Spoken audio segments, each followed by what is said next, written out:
다 각기 다르게 뜬다. 겉으로는 같은 행동을 하면서도 속으로는 각각 딴 생각을 하고 있음을 이르는 말을 동상이몽이라고 합니다.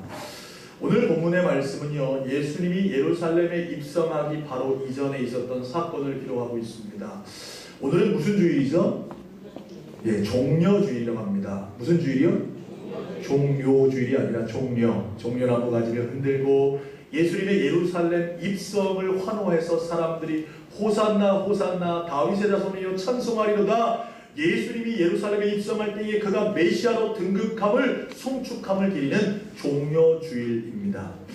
여러분, 오늘 바로 뒤에 마태복음 21장에 보면 예수님께서 이제 예루살렘에 입성하는 장면을 그려주고 있습니다.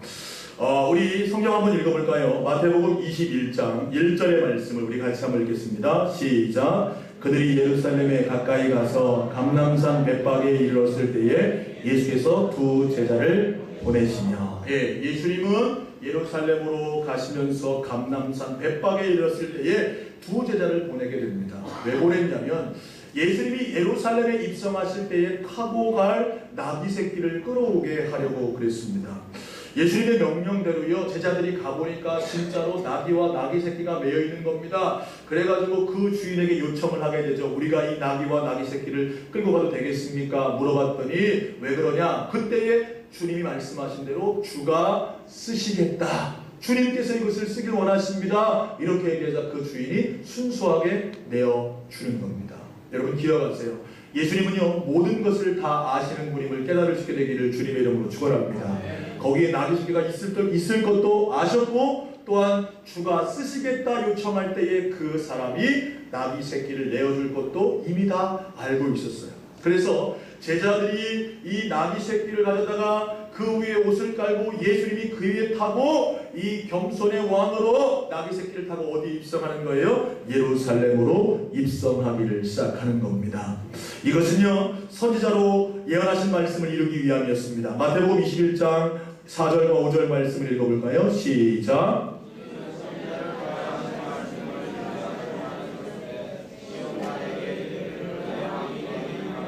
그는 겸손하여 낙이 곧 멍에 매는 짐승의 새끼를 탔도다 하라 하였느니라. 아멘. 자, 오늘 말씀해 보면요, 이 예수님께서 나귀 새끼를 타고 들어가는 것은 선지자의 말을 이루게 하기 위해서 그 나귀 새끼를 타고 겸손의 왕으로, 평화의 왕으로 예루살렘에 입성하게 되는 것입니다.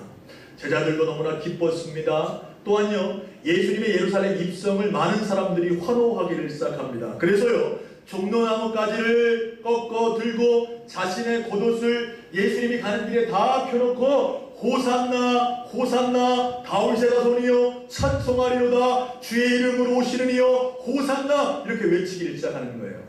호산나는 무슨 뜻이냐면요, 여호와여 구하옵나니 이제 구원하옵소서. 따라합시다. 여호와여 구하옵나니 이제 구원하옵소서. 뭐라고요?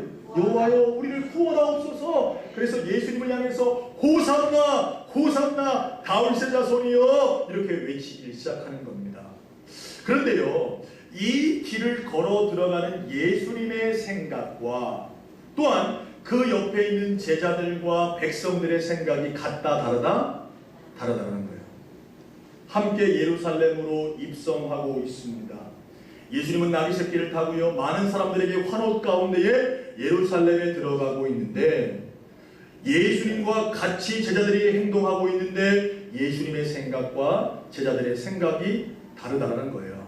그 다른 생각을 어디에 잘 기록해주고 있냐면 우리가 읽은 본문 마태복음 20장 17절에서 28절까지에 드러나고 있습니다. 그렇다면 예루살렘으로 들어가시는 예수님의 생각은 어떤 생각이셨을까요? 우리 먼저 말씀 한번 보겠습니다. 20장 17절에서 19절까지 말씀을 같이 읽겠습니다. 시작. 예수께서 예루살렘으로 올라가려 하실 때에 12제자를 따로 데리시고 길에서 이르시되 보라, 우리가 예루살렘으로 올라가노니 인자가 대제사장들과 서기관들에게 넘겨짐에 그들이 죽이기로 결의하고 이방인들에게 넘겨주어 그를 조롱하며 채찍질하며 십자가에 못 박게 할 것이나 제3일에 살아나리라.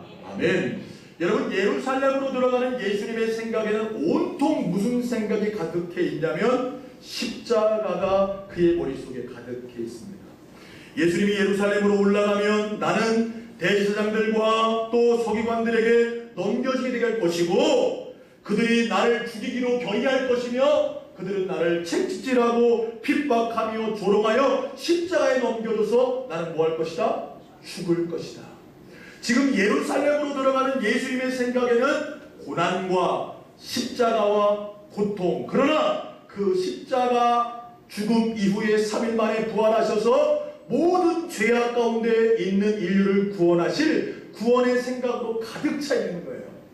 그런데 이 십자가를 향해서 나아가는 예수님과 달리 제자들의 생각은 전혀 다른 정치적 메시아를 기대하며 나아가고 있다는 겁니다.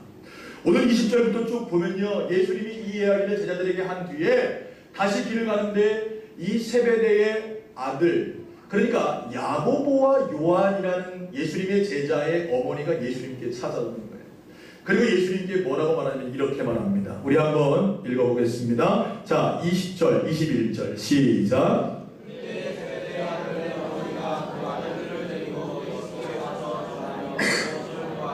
예수께서 이르시되 무엇을 원하느냐 이르되 나의 두 아들을 주의 나라에서 하나는 주의 우편에 하나는 주의 좌편에 앉게 명하소서. 예수님은 지금 예루살렘에 들어가는 생각이 온통 무슨 생각이라고요? 고난받고 채찍질당하고 죽임당해서 영혼을 구원할 생각을 하고 있는데 세베대의 아들, 그러니까 세베대의 부인이죠. 야고보와 요한의 어머니가 예수님께 와서 절한 다음에 구하는 거예요. 뭐라고 구하냐면 예수님이 예루살렘에 입성해서 당신의 나라가 임할 때에 우리 사랑하는 아들을 주의 우편과 좌편에, 옛날 과거 우리나라 조선시대로 얘기하면요 무슨 의정? 영의정, 좌의정이 되게 없어서 우의정, 좌의정인가요? 지금 이걸 기대하고 있는 거예요. 그러니까 지금 이 제자들의 마음 안에는 어떤 생각이 가득하냐면, 야, 구약 성경에 분명히 메시아를 보낼 것이다, 구원자를 보낼 것이다, 다윗의 자손 가운데 구원자를 보낼 것인데 지금 우리는 로마의 속박을 받으면서 고통스러운 삶을 살고 있는데 정치적 메시아가 등장해서 로마의 세력을 몰아내고 이스라엘의 주권을 회복하고 왕이 될 사람이 바로 누구다? 예수 그리스도다. 예수님이 예루살렘에 들어가기만 하면 그가 왕위를 차지하고 우리 모두도 다 뭐 하겠다? 한 자리씩 차지하겠다. 그런 마음으로 가득 차 있는 거예요. 이게요, 야고보와 요한, 그의 어머니 생각만이 아니었습니다. 야고보와 요한도 그 생각으로 가득 차 있었고요, 제자들도 가득 차 있었어요. 우리가 어떻게 알 수 있냐면 오늘 성경의 이 이야기를 듣는 10제자가 분하였다고 했어요. 24절 말씀을 읽어볼까요? 시작. 10제자가 듣고 그 두 형제에 대하여 불이 여기거늘. 자, 10명의 제자가 듣고 뭐하게 여겼다고요? 분하게 여겼다. 왜 그랬을까요? 야, 야고보, 요한, 니네들이 예수님과 친한 건 알겠는데 네가 뭔데 예수님의 좌우편의 보좌를 차지하려고 해? 그래도 베드로는 아마 이런 마음 먹을지 모르겠어요. 내가 예수님의 뭔데? 수제자인데 그래도 내가 예수님의 우편에 앉아야지. 가룟 유다는요 아마 그런 마음 먹을지 모르겠습니다. 그래도 그 중에 가장 공부를 많이 한 사람은 가룟 유다였습니다. 이 가룟 유다는 속으로요, 이 무식한 것들, 어부 출신의 무식한 것들, 니네들이 무슨 예수님의 좌우편에 앉냐, 나같이 그래도 공부한 인텔리가 예수님의 우편에서 예수님을 보좌해야지, 이런 마음 먹을지 몰라요. 그런데 그 마음이 제자들의 12제자의 마음 가운데 가득한 거예요. 다 예수님이 예루살렘에 올라가면 거기서 우리가 한 자리씩 할 것을 기대하고 있다는 겁니다. 지금요, 나귀 새끼를 타고 예루살렘에 입성하는 그 중에도 제자들의 생각은요, 예수님과 다르게 뭐하고 있는 거예요? 동상이몽하고 있는 거예요.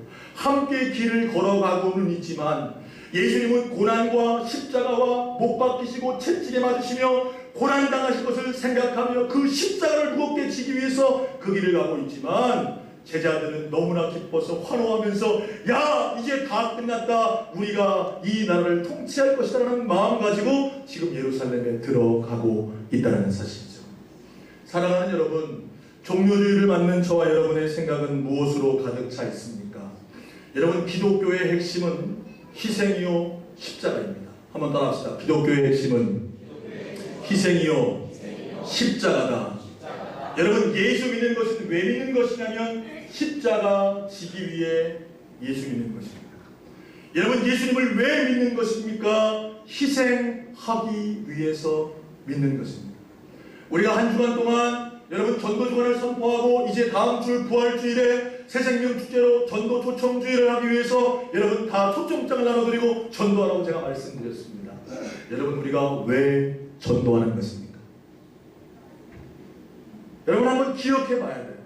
수많은 사람들이 우리 교회에 몰려들어서 야, 우리 교회가 부흥하고 300명, 500명을 넘어 1000명이 되고 야, 교회 재정도 1억을 넘어 2억을 넘어 10억, 100억이 돼서 야, 그 물질 가지고 우리를 드높이고 자랑해야 되겠다. 그래서 전도해야 되는 겁니까? 아니라는 거예요. 여러분, 그런데 많은 크리스찬들이요, 예수 믿으러 나올 때에 무엇을 기대하면 영광과 내가 뭔가 높임받기를 기대하고 신앙생활을 한다는 거예요. 물질이 열악한 자들은요, 내가 예수 믿어서 좀 잘 됐으면 좋겠다. 건강이 좋지 않은 자들은 내가 예수 믿어서 좀 건강해졌으면 좋겠다. 이런 기대감, 내가 예수 믿고 뭔가 높은 자리를 차지해야 되겠다. 이런 마음으로 예수님을 따라갈 때가 많이 있다는 거죠. 그러나 오늘 성경의 예수님의 생각은 무엇이라고 말합니까? 철저하게 고난받고 십자가짐으로 말미암아 또 다른 영혼들을 구원하는 것이 예수님의 생각임을 오늘 성경은 우리에게 가르쳐 주고 있다는 사실이에요. 사랑하는 여러분, 저는 소원하게는요, 종료주의를 맞은 우리 교회가 동상이몽하지 않는 교회가 되기를 간절히 소원합니다. 예수님과 우리 교회가 함께 길을 간다고 말은 합니다. 예수님을 따라 우리가 간다고 말은 합니다. 그런데 우리의 기대는 무엇에 있습니까? 우리가 세상의 영광이나 세상의 권력이나 세상의 높임을 쫓아가지는 않으십니까? 다시금 우리의 생각을 돌아봐야 한다는 거예요. 여러분, 예수님이 원하시는 것은 철저하게 우리가 고난받고 희생하며 십자가짐으로 말미암아 또 다른 영혼들을 구원하는 것을 예수님은 원하고 계시다는 사실입니다. 그래서 오늘 예수님은요, 제자들을 향해서 이렇게 말합니다. 자, 22절 말씀 같이 읽어볼까요? 시작. 예수께서 대답하여 이르시되 너희는 너희가 구하는 것을 알지 못하는도다. 내가 마시려는 잔을 너희가 마실 수 있느냐? 그들이 말하되 할 수 있나이다. 예수님 뭐라고 말하십니까? 너희가 구하는 것을 너희는 알지 못한다. 너희는 내가 마시는 잔을 마실 수 있겠느냐 물어보시는 거예요. 그러니까 제자들은요, 알지도 못하면서 뭐라고, 주님, 우리가 그 잔을 마실 수 있습니다. 그런데요, 주님은요, 가능성의 이야기를 하시는 거예요. 23절 읽겠습니다. 시작. 이르시되 너희가 과연 내 잔을 마시려니와 내 좌우편에 앉는 것은 내가 주는 것이 아니라 내 아버지께서 누구를 위하여 예비하셨든지 그들이 얻을 것이니라. 아멘. 여러분, 여전히 제자들은요, 그의 생각 가운데 세상 영광을 생각하고 있습니다. 그러나 예수님 뭐라 말씀하시냐면 가능성을 말씀하시는 거예요. 너희가 결국에는 내 잔을 마시게 될 것이다. 우리 교회도 말씀하십니다. 여러분, 우리 교회가요, 영광을 추구하고 잘됨을 추구하고 부흥을 추구하고 성공을 추구하고 정말 우리가 그것을 위해 나아가는 것이 성경적으로 맞는지 한번 되돌아봐야 한다는 거예요. 정말 주님 가시는 그 십자가를 우리가 가기 원하는가 다시 한번 돌아봐야 한다는 거죠. 그러나 주님 우리에게 말씀하십니다. 과연 너희가 내 잔을 마시게 될 것이다. 할렐루야. 소원하게 우리 교회가 그런 교회 되기를 간절히 소원합니다. 그래서 주님은요, 마지막에 이런 말씀을 하시면서 오늘 말씀을 마감합니다. 26절부터 28절까지 말씀을 가시겠습니다. 시작. 너희 중에는 그렇지 않아야 하나니 너희 중에 누구든지 크고자 하는 자는 너희를 섬기는 자가 되고 너희 중에 누구든지 으뜸이 되고자 하는 자는 너희의 종이 되어야 하리라. 인자가 온 것은 섬김을 받으려 함이 아니라 도리어 섬기려 하고 자기 목숨을 많은 사람의 대속물로 주려 함이니라. 아멘. 너희들 중에 누구든지 크고자 하기 원하느냐? 그러면 뭐하는 자가 되라? 섬기는 자가 되거라. 너희 중에 누구든지 으뜸이 되고자 하느냐? 그러면 너희는 종이 되어야 할 것이다. 인자가 온 것은, 예수님이 오신 것은 섬김을 받으려 함이 아니라 도리어 뭐하려 하고 섬기려 하고 많은 사람에게 내 목숨을 대속물로 주려고 이 땅에 오셨노라고 말씀하셨습니다. 사랑하는 여러분, 기억하십시오. 주님 가신 길 그대로 따라갈 수 있는 믿음의 종들 다 되시기를 주님의 이름으로 축원합니다. 여러분, 세상 영광을 위해 우리 주님 따라가는 것 아니라 주님과 함께 십자가 지고 고난받고 희생하려고 주님 따라가는 것입니다. 섬기는 자가 되고 종이 되고 정말 나를 배송물로 들여서 수많은 영혼을 구원하셨던 그 예수님의 길을 따라갈 수 있는 저와 여러분 되시기를 주님의 이름으로 축원합니다. 축원합니다. 기도하겠습니다. 사랑과 은혜가 많으신 아버지 하나님, 종려주의를 맞아 사랑하는 주의 자녀들 하나님 앞에 나와 예배하며 주의 말씀을 가슴에 새깁니다. 수많은 사람들이 예수님께 종려나무 가지를 꺾어 환호하며 호산나 다윗의 자손이여 찬송할 때에 제자들의 마음과 예수님의 마음은 전혀 다른 마음이었습니다. 예수님은 십자가를 생각하고 고난과 매맞음과 채찍과 자기가 희생함으로 영혼을 구원할 것을 기억하며 그 길을 걸어가고 있는데, 제자들은 예루살렘에 입성하면 예수님처럼 나도 한 자리 차지해서 이 나라에서 떵떵거리며 영광 받기를 사모했던 자들의 마음을 오늘 말씀을 통해 봅니다. 주님, 우리 안에 그런 마음은 없는지 다시 한번 돌아보는 종려주일이 되게 하여 주옵소서. 세상 영광을 바라보고 주님 따라가는 자들이 아니라 십자가 지고 고난받고 희생함으로 영혼 살리기 위해 헌신하는 우리 교회 모든 성도들이 되게 하여 주옵소서.